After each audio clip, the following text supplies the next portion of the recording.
प्यारे से गांव में चिंकू नाम का तोता रहता था। चिंकू बाकी तोतों से अलग था। उसे सिर्फ बीज फल खाना और उड़ना ही अच्छा नहीं लगता था, बल्कि इंसानों की बातें सुनने का बड़ा शौक था।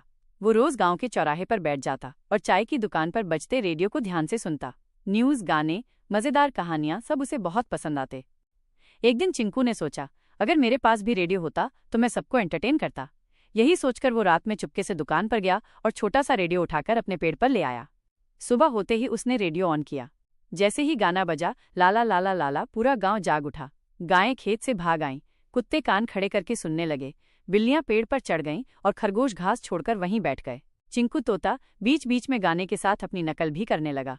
कभी न्यूज़ एंकर की तरह, यहाँ गांव एफएम से चिंकू बोल रहा है, तो कभी आरजे की तरह हंसी मजाक करने लगा।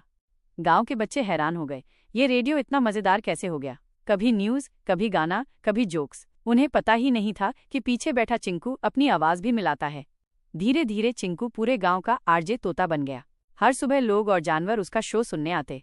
कभी वो मौसम का हाल बताता, आज बादल आएंगे, सब सावधान रहें, और अगले ही पल गाना गाने लगता।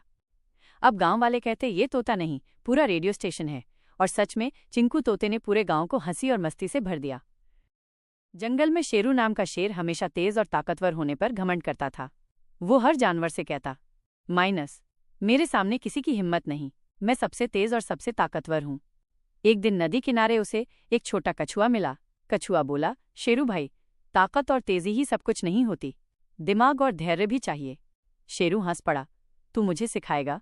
कछुआ बोला, आओ दौड़ लगाते हैं और देखते हैं कौन जीतता है।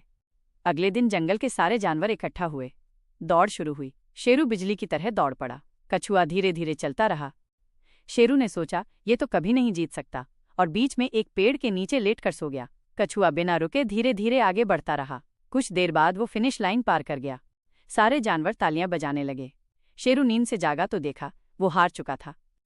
शेरू शर्मिंदा होकर बोला, आज मैंने सीखा कि धैर्य और मेहनत से बड़ा कोई हथियार नहीं। कछुआ मुस्कुराया और बोला, घमंड सबसे बड़ी हार है।